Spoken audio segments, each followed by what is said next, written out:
una rueda de prensa en la librería Sandoval, por un lado porque lo que presentamos tiene bastante que ver, porque algo se habla del mundo editorial dentro de lo que presentamos, pero también porque la Fundación Jesús Pereda con la librería Sandoval tiene una relación estrecha y por lo tanto primero es agradecerle que nos haya dejado hacer aquí una rueda de prensa, que no es lo común. Como digo, María Luisa López Municio y yo, como trabajadora de la Fundación, yo como presidente de la Fundación, explicaremos un poco de todo esto que hay recogido en este bonito libro, pero a mayores nos acompañan algunas de las personas que nos han ayudado en la elaboración. Ahora os contaremos ese intríngulis, ¿no? Por eso tenemos esta compañía a mayores y presentamos un estudio con el que la Fundación se comprometió ya hace 8 años y esta es la tercera edición de este estudio, ¿no? Hace 8 años la Fundación, en esta etapa en la que hemos estado dirigiéndola, se presentó justamente con la primera edición del estudio de la cultura en Castilla y León. Y lo cerramos, esta etapa, por decirlo así, con la tercera edición. Por el medio hubo otra, justo después de la pandemia, la segunda, de tal manera que la primera tenía razón de ser porque nacíamos, la segunda porque queríamos valorar el efecto de la pandemia sobre el mundo de la cultura, sobre la cultura, influyó en todo, pero evidentemente en esto de una manera bastante sobresaliente. Y ahora lo hacemos, como digo, para cerrar un ciclo, pero también porque en estos últimos años había habido suficientes, no sé si los necesarios, pero suficientes cambios en los gobiernos y en las políticas aparentemente que los gobiernos deberían ejecutar, como para que hubiera habido algún síntoma si era posible de identificar de cambio. En concreto, por lo que hace a la Junta de Castilla y León, que es el espacio sobre el que trabajamos, pues ha habido en los últimos tiempos 2 consejeros, uno de Ciudadanos, otro de Vox y ahora uno indeterminado, que es el mismo de Vox de antes. No sabemos si esto significa cambio o no, ¿no? Pero bueno, esos cambios políticos también hacía que fuera un momento oportuno para volver sobre el tema y ver hasta dónde efectivamente las políticas, los presupuestos, las inversiones públicas en cultura cambian o no. Y eso es lo que nos animó a hacer este tercer estudio, que es lo que hoy presentamos aquí. Lo primero que hay que decir es que seguimos teniendo un déficit en Castilla y León, y es que esto no tendría por qué hacerlo una fundación que sí forma parte de nuestros objetivos, ¿no?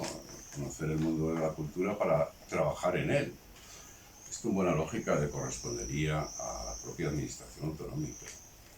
Este fue la primera de las conclusiones que hace 8 años dijimos. ¿Cómo es posible que no existan estudios de esta naturaleza nacidos dentro de a partir de la administración, de la consejería o de la que fuese? Bueno, pues han pasado 8 años y seguimos igual de huérfanos. De tal manera que nosotros para elaborar esto, pues nos supone un trabajo, porque somos amateurs en cierto modo, ¿no?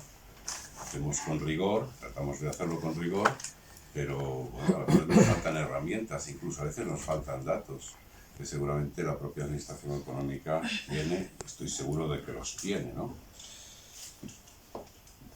Esa es la primera anomalía que encontramos. La segunda es que en estos 8 años tampoco ha habido una diferencia importante entre lo que existía y existe, más allá del efecto clarísimo de la pandemia, eso sin duda. Es decir, ahí sí que fue un rejonazo severo, ¿no? Pero no hay, es decir, que el tono general sigue siendo mediocre en cuanto a inversiones, en cuanto a compromisos propiamente de las distintas administraciones, y en cuanto a papel que corresponde a Castilla y León dentro del conjunto del Estado en estos temas culturales. Esa posición o esa situación sigue siendo muy mediocre, esa actuación sigue siendo muy mediocre, las cifras lo demuestran, frente a la potencialidad cultural que la propia comunidad pone en evidencia constantemente, así en lo formal como en lo informal, porque la cultura también tiene un mundo muy informal, no siempre debidamente reglado, ¿no? Hay mucha gente haciendo cositas, pero no todo el mundo tiene un salario, no todo el mundo es una persona asalariada, es un emprendedor, sino que hay muchas asociaciones, mucho mundo cultural informal a mayores. Bueno, toda esa potencialidad nunca decreció, todo lo contrario, sigue siendo un exponente de fuerza en la propia comunidad autónoma que contrasta precisamente con la mediocridad inversora o el tono flojo de la administración autonómica en estas materias. Lo cual a nuestro juicio es una cuestión lamentable. Pero bueno, va en consonancia con el interés que estaba yo diciendo sobre por qué no editan una cosa como esta para dar a conocer a los ciudadanos un poco cómo es el mundo sobre el que ellos trabajan, ¿no?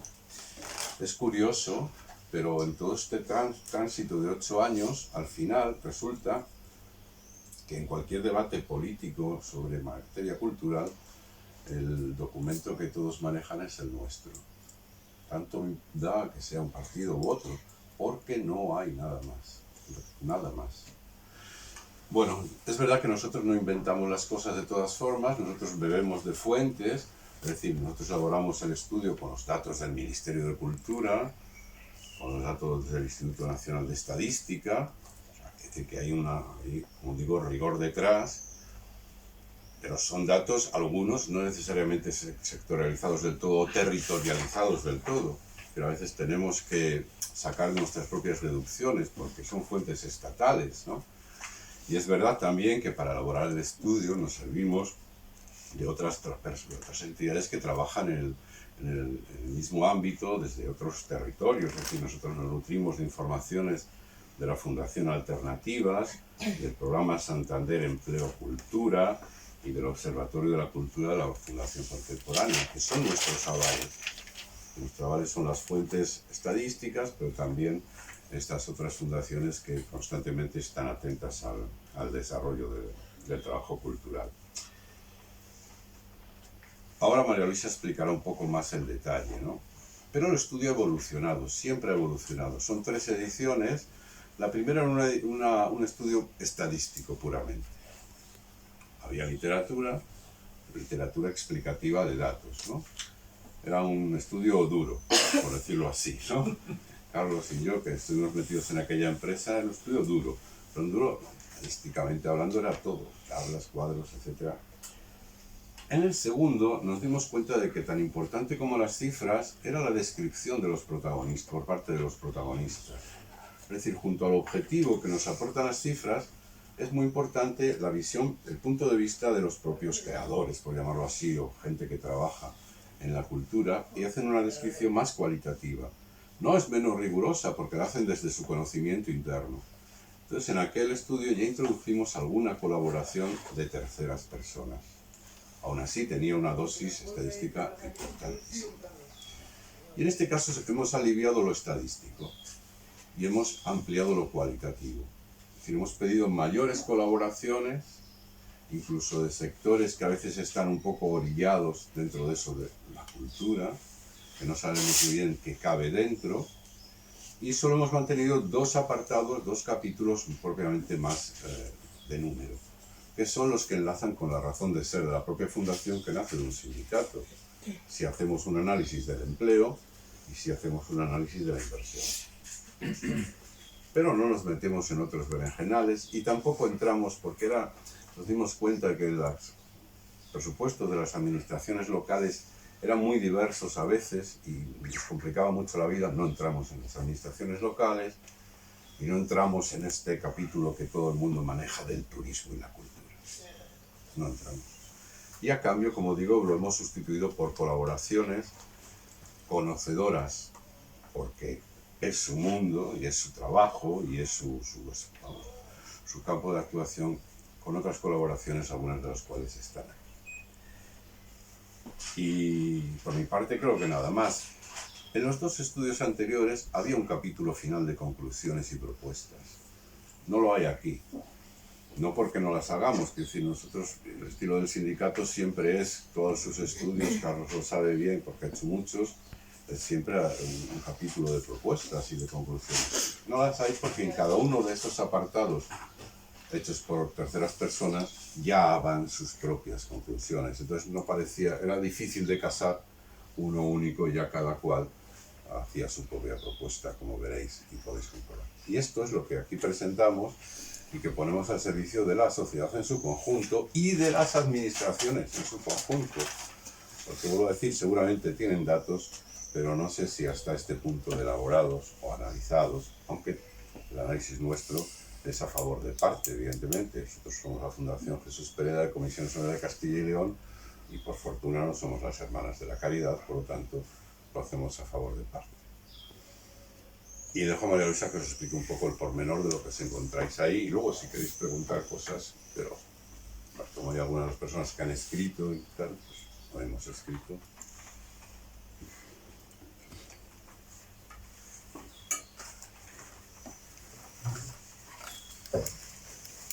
Bueno, pues como bien decía, el libro tiene una estructura muy concreta. Primero es que parte, como bien decía Ignacio, nos ha servido incluso para presentarlo. La semana pasada vino Antonio Monegal, premio de ensayo 2023 de la cultura, que escribió precisamente un libro que se llamaba eso, El sentido de la cultura, como el aire que respiramos se llamaba. Y nos ayudaba mucho a enfocar precisamente a dónde queremos llegar con este estudio de la cultura, con este informe, con este sentido de la cultura. De manera que no tracemos esa diferencia tan grande entre la cultura de élite o la alta cultura con la cultura popular o con la cultura en sentido antropológico. Entonces todo eso de alguna manera hemos tratado de conversar con ello a través de las diferentes partes que tiene este libro. De manera que, como indicaba, tiene una primera parte que incide en el tema de empleo cultural y de financiación pública que han elaborado tanto Carlos Castedo como Ignacio Fernández, miembros de comisiones, y que, bueno, pues si tenéis alguna duda o queréis preguntar algo concreto, pues dado que están aquí, pues podemos aprovechar, sobre todo Carlos, que es el estadístico. A partir de ahí, lo que hemos tratado de hacer es establecer contacto con gente con la que ya habitualmente trabajamos, especialistas, que hay muchos en esta comunidad que trabajan y desarrollan toda su tarea y por tanto son grandes conocedores y conocedoras de lo que ocurre en esta comunidad, a partir de una serie de ámbitos que nos parecían que eran suficientemente interesantes como para, por lo menos, introducir algún dato y sobre todo promover un diálogo, promover una conversación a partir de que conocemos, que es lo que van desarrollando en cada artículo, y sobre todo, ahí sí que hay unas propuestas de cómo podría mejorar cada uno de estos apartados de los que hacemos aquí relación. Y eso nos parecía que era algo fundamental, porque al final parece que la cultura viene dada y lo interesante es precisamente proponer, ver qué hay, qué no hay y cómo se podría mejorar desde lo tangible, desde lo real. Además tenemos en esta estructura, ahora comentamos rápidamente cada uno de los artículos, tenemos al final precisamente una recopilación de todos los perfiles biográficos, pues para ver que no es que nos hayamos juntado una serie de amigos a realizar esto, sino que hemos contado, como antes indicaba Ignacio, con especialistas. Así pues, entramos en la parte de artes escénicas que ha desarrollado Maguil, con el que bueno, podréis preguntar lo que consideréis, ahondando precisamente en cuál es la situación actual y cómo podría mejorar. Él es un gran conocedor, lleva toda su vida dedicándose a esta materia, con lo cual tiene un perfil bastante interesante porque es muy autonómico pero también muy local, con lo cual eso siempre ayuda en una comunidad como Castilla y León, que parece que nunca terminamos de ponernos en el lugar exacto entre lo de arriba, la comunidad en su amplitud y esos localismos. La parte de industria musical ha sido un artículo colaborativo muy interesante en el que han colaborado, pues por una parte Vane Balón, que es bloguera musical y que además bueno, fue la creadora del censo Riot Girl de integrantes femeninas, lo cual tampoco es baladí. Dar una perspectiva de género y feminista a lo largo de todo el informe nos parecía fundamental. También colabora en este artículo Rafael Peña, que es gestor cultural, actor, editor y productor musical, y nuevamente Maguil porque también es uno de los ámbitos en los que ha desarrollado toda su experiencia profesional. En este campo se habla de la industria musical desde muchísimos enfoques diferentes. Por poner un ejemplo rápido, solamente con el título de Vane Balón, yo creo que nos hacemos una idea de la magnitud. Lo titula Rock, Metal, Punk, Pop, Indie y más, calidad en el tejido musical superviviente en la meseta, pero sin perspectiva de género. Bueno, se toca también la industria musical clásica, se toca también la ópera, la danza en el apartado de artes escénicas. Bueno, es bastante amplio. En cuanto a la industria cinematográfica, en este caso hemos contado con Mercedes Miguel Borrás, que es creadora y directora del Máster Universitario en Cine, Comunicación e Industria Audiovisual de la UBA, y con Alberto Úbeda Portugués, que ejerce la crítica de estrenos en la revista de la Fundación AESGE, además de ser miembro de la Academia de Cine. Han dado una panorámica muy interesante de cuál es la situación ahora mismo en Castilla y León, de los rodajes que se hacen, de la industria, de la gestión, de cuáles son los recursos con los que se cuenta, y fundamentalmente, para concluir el artículo, lo que hacen es esa propuesta de cómo mejorar la industria, que tiene mucho potencial pero que no está suficientemente desarrollado, a pesar de que sí que hay muchas iniciativas y muy interesantes, además de festivales y muchos autores y autoras profesionales que han trabajado en la materia de una manera pues muy importante. Por otro lado, tenemos también el tema de los museos, que en una comunidad como Castilla y León, tan volcada en lo patrimonial, también nos parecía muy interesante. Ahí hemos contado con Oliva Cachafeiro. Ella es directora del Museo de Arte Africano Arellano Alonso de la Universidad de Valladolid, además de gestora cultural, con lo cual también tiene una amplia experiencia en el tema de los museos, y propone, no solo da una panorámica general, un mapa de cuál es la situación de los museos en Castilla y León, sino que hace una propuesta también de cómo se podría mejorar todo lo relacionado con este ámbito. La artesanía, esto es uno de los ámbitos que hemos introducido ex novo, lo propuso además Maguil, y la verdad es que dándole vuelta nos parecía que era muy interesante porque es algo que está, pero de lo que apenas se habla en términos culturales. Entonces sí que nos parecía interesante poner el acento precisamente en eso, en que forma parte de la cultura, y además en ese aspecto que decíamos antes de esa cultura también desde el punto de vista de la cultura en la que vivimos. En este caso ha sido Félix Sanz, director del Centro de Artesanía de Castilla y León y gerente de la Federación de Organizaciones Artesanas, el que ha colaborado con el artículo y por lo menos ayuda a situar qué es esto de la artesanía y cuál es su situación en la comunidad. Por otro lado está Héctor Escobar, que ha colaborado en el libro y la lectura. En el caso de Héctor Escobar, él es músico, librero y editor, y bueno, pues hace una panorámica bastante amplia de cuál es la situación sobre todo de la edición y de las publicaciones. Un panorama en este caso muy positivo por la cantidad de libros que se publican al año, y bueno, que nos ayuda un poco a tener esa visión general. Por otro lado, archivos. De hecho, uno de los ámbitos en los que trabaja la Fundación Jesús Pereda son los archivos. Entonces nos parecía importante que viéramos también cuál es esa perspectiva, porque una de las tareas que hemos llevado a cabo dentro de la Fundación ha sido dar importancia dentro del propio sindicato a toda esa tarea de archivos y todo lo que hay recopilado. Mi compañera es la que fundamentalmente ha trabajado este ámbito, y entonces nos dábamos cuenta de que si dentro del sindicato, bueno, pues había sido un proceso que había costado más o menos, fuera del sindicato, en una comunidad, como decíamos antes, tan patrimonial, no parecía que los archivos tuvieran el peso que podrían tener. Entonces, para realizar este artículo hemos contado con, como decía, con Luis Fernández, que es profesor titular de archivística en la Facultad de Documentación de la Universidad de Salamanca, y traza una idea bastante interesante de hacia dónde deberían caminar todo lo relacionado con los archivos, partiendo de la actualización de la ley, que es del año 91. Ya con eso pues ya es bastante significativo, por no hablar de toda la falta de personal que le indica en el artículo. Por otra parte, tenemos un artículo sobre la cultura desde lo rural. En este caso es Arantxa Rodrigo la que lleva a cabo este artículo, que ya colaboró en el anterior informe. Ella dirige y coordina el Centro de Interpretación del Folclore en San Pedro de Gaillos. La perspectiva que ha dado es en torno a la financiación de la cultura en el ámbito rural, porque a veces en lo rural pues parece que es un ámbito que no tiene nada que ver con lo urbano, parece que funciona de una forma diferente o con fiestas, y todo lo contrario, hace hincapié precisamente en esa necesidad de una financiación estable y de agentes culturales también de forma estable que puedan desarrollar esa tarea en el ámbito rural, igual que se pueda desarrollar en el ámbito urbano. De hecho, intentamos precisamente no trazar esas fronteras que no son tan reales, hay más un continuo en la cuestión. También hemos contado con un artículo en torno a la educación patrimonial. Por lo mismo, por lo que decíamos antes, si tenemos tanto patrimonio, pues qué menos que conocerlo y dialogar con él, que forme parte real de nuestras vidas. Entonces han escrito este artículo Laia Fontal y Pablo de Castro, que son miembros del Observatorio de Educación Patrimonial de España, que tiene su ubicación en la Universidad de Valladolid. Ambos son profesores de educación. y como decía, con esta misma idea de profundizar en lo que ya hay un plan de educación patrimonial por parte de la Junta de Castilla y León, en el que de hecho han colaborado, pero viendo un poco la perspectiva de cómo implementarlo y que no se quede solo en el papel, sino que pueda realmente tener pues un desarrollo que pueda servir a la ciudadanía, dado que el patrimonio en última instancia es de la ciudadanía. Y terminamos el informe con un artículo sobre los derechos culturales, que en este caso lo he elaborado yo. Este artículo tiene mucho que ver con lo que está sucediendo ahora en Europa y en el mundo en general.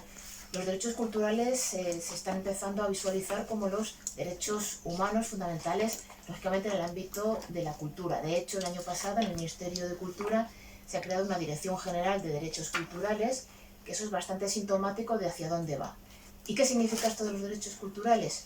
Pues básicamente es dar importancia a la participación ciudadana y que esa participación ciudadana no quede solo en la asistencia a eventos, sino que de alguna manera también la participación no solo llegue a muchos ámbitos donde a veces no llega, sino que además se participe en la decisión relacionada con todo lo cultural.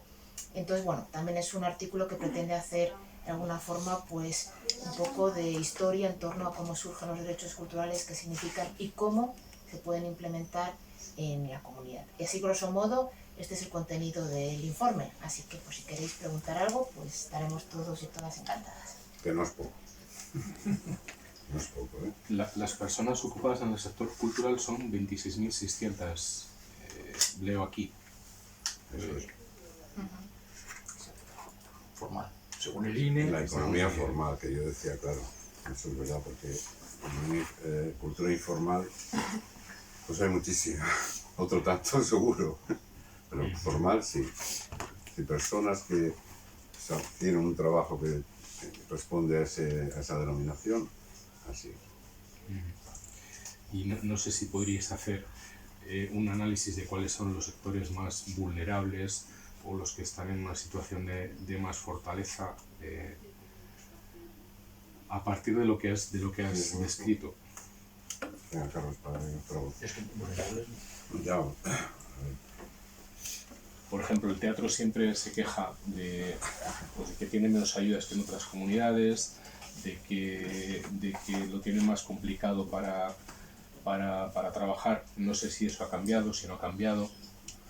Bueno, por lo que me compete, sí, vamos a ver, el teatro tiene bastantes particularidades en esta región. Lo primero que se puede decir es que es un sector bastante estructurado y bastante organizado. Es decir, que yo cuando entré en Teloncillo metimos más tiempo en reuniones que en ensayar, ¿no? Reuniones con otras compañías, con gente de fuera, internas, elaboración de informes, lectura de informes, ¿no? El teatro, las artes escénicas en general están bastante estructuradas en Castilla y León.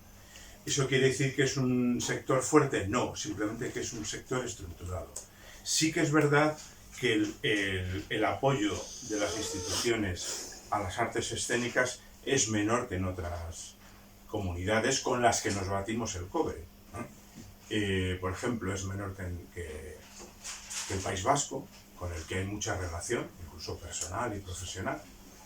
Es menor que en Madrid, pero es mayor que en Andalucía o Murcia.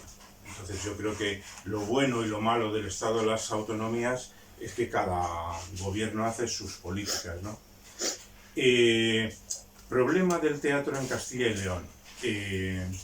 Yo, por ejemplo, el otro día participaba en una reunión de la Federación de Asociaciones de Gestión Cultural,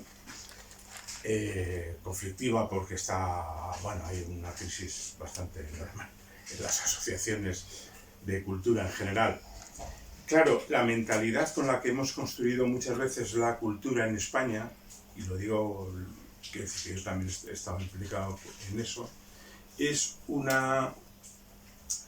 paradigma regional que se acerca más a Navarra, Madrid, Euskadi o Murcia que a Andalucía, Extremadura, Galicia, Castilla y León, etc. Es decir, que una compañía que se establezca en Ponferrada para actuar en Ágreda tiene el doble de gastos que una compañía de Madrid, de Murcia, de Navarra o de La Rioja, ¿no? Entonces eso no lo contempla la Junta de Castilla y León. No contempla, por ejemplo, un programa de residencias en artes escénicas para lo cual tiene el Ministerio de Cultura destinado un apartado en las subvenciones, ¿no? Es decir, pero claro, lógicamente para que una compañía pida dinero en ese apartado tiene que demostrar que tiene un trabajo estable en Ponferrada, en Ágreda, en Soria, en Valladolid, ¿no? Y si eso no se da, no puede optar a esa ayuda, ¿no? Mientras que otras comunidades como Murcia o incluso Madrid sí que lo han hecho, ¿no? Entonces yo creo que hay una fortaleza importante que es la red de teatros, los circuitos escénicos, 40 y tantas compañías en Artesa, etc. Yo creo que esos son puntos fuertes de la cultura escénica en Castilla y León, pero hay debilidades muy grandes. Una de ellas, como os comentaba, pues las ayudas son bastante más escasas que en otros lugares, y otra estructural, que hacer una actuación en Castilla y León tiene gastos que no tienen en Madrid, en Murcia, en La Rioja. Fíjate, ¿no? La Rioja, pues ir por la mañana a actuar y volver a comer a tu casa, ¿no? O Navarra o el País Vasco, ¿no? Fijaos, León es tan grande como el País Vasco y Navarra juntas, ¿no? Entonces, eso, que a veces la Junta lo esgrime como algo muy bonito de nuestra región, la más grande de Europa. Oye, si es la más grande de Europa, algo tendrás que hacer la más extensa, ¿no? ¿Que eso lastraría algunas cuestiones? Pues creo que no, ¿eh? Por ejemplo, en Cataluña ya se están pidiendo a la Generalitat un 2% de su presupuesto para cultura. Y aquí estamos en el 1, a veces subimos un poquito del 1, etcétera, ¿no? Quiere decir que yo creo que la Junta tiene que hacer un esfuerzo importante en cultura, no solo en las ayudas, sino en el apoyo. No hay más que ver, y acabo porque lo de tener una edad es peligroso. Vamos a ver, si quiere descentralizar Villalar, pues bueno, hay formas de hacerlo. Primero, no contra Villalar, pero hay formas de hacerlo. Pero la peor que puede imaginar un gobierno es contratando artistas musicales de otras regiones. Dices, bueno, ¿quién les vende esa moto a los que toman las decisiones en la Junta, ¿no? Dale unas vueltas al tema, que a lo mejor hay que darle unas vueltas, ¿no? Pero no hagas lo que menos espera el sector cultural, ¿no? Y acabo. Por hablar un poco también a nivel local en Valladolid, un poco una reflexión sobre el potencial cultural que hay aquí en la ciudad, también la gestión de la administración pública municipal.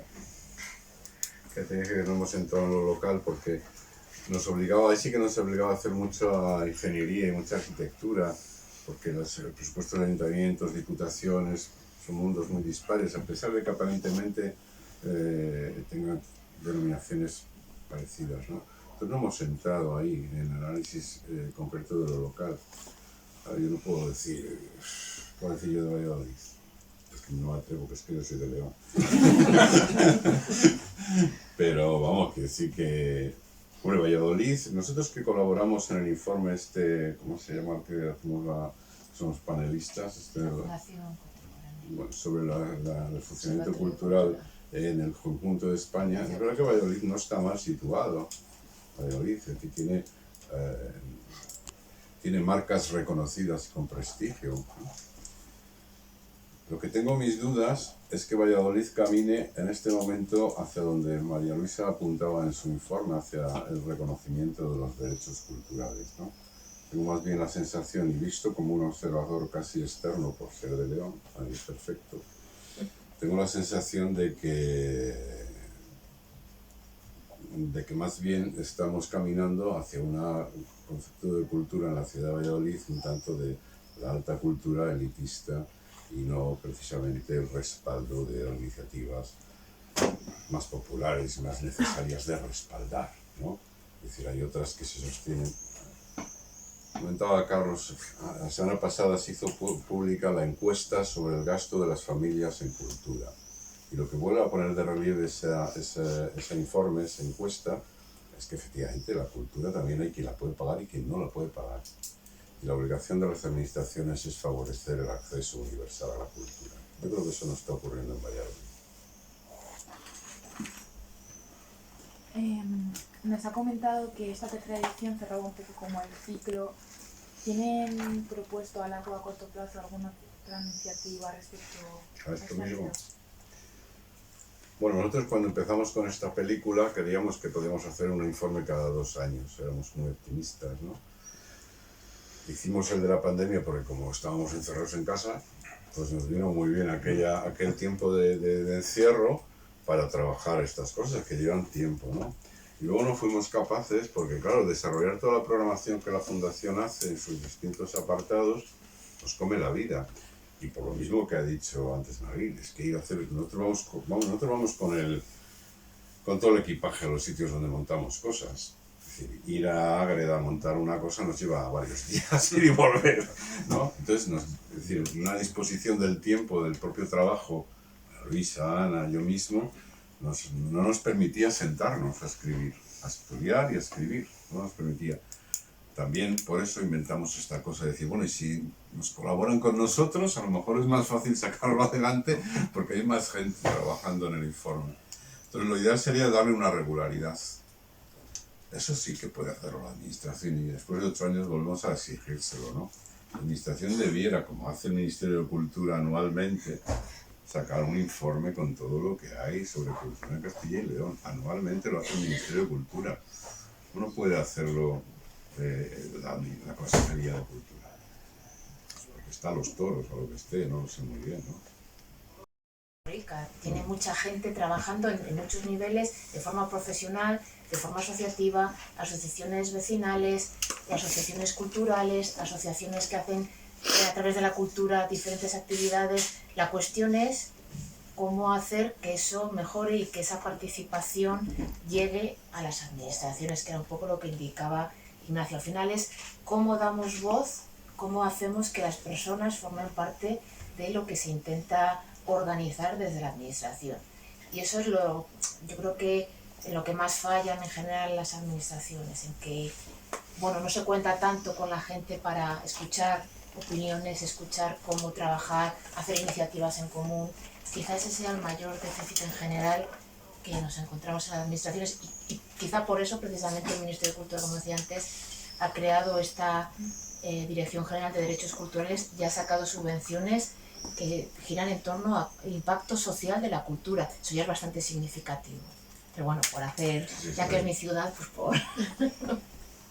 Bueno, no vamos a hablar de la Fundación Municipal de Cultura. No. Y es la falta de datos objetivos que se puedan utilizar. De hecho, en este informe no hay nada de los que hubo al principio, de los gastos de ayuntamientos y diputaciones provinciales, porque la primera conclusión a la que llegábamos es que no había homogeneidad, que había ayuntamientos que imputaban como gastos culturales cosas que pues no eran razonables y que al final tener como referencia unos gastos públicos en cosas que al final eran las fiestas de determinado pueblo, pues chico, no veíamos que eso pudiéramos sacar ninguna conclusión homogénea para toda Castilla y León. Entonces dijimos, bueno, vamos a quedarnos con los apartados que son comparables con otras comunidades autónomas que nos permiten tener un diagnóstico más centrado. Pero precisamente una de las cosas importantes es lo que no hay en el libro. O sea, todo esto que han explicado los compañeros es lo que hay, pero esta otra parte es la que no hay, que ya nos gustaría que Castilla y León tuviera mucha más información. Tú antes decías 27.600 ocupados, pero un poco más puedes saber, porque en el momento que empiezas a desagregar un poco, pues ya ni datos, porque los datos son del INE y aquí la Junta no se molesta en tener unos datos propios de la comunidad.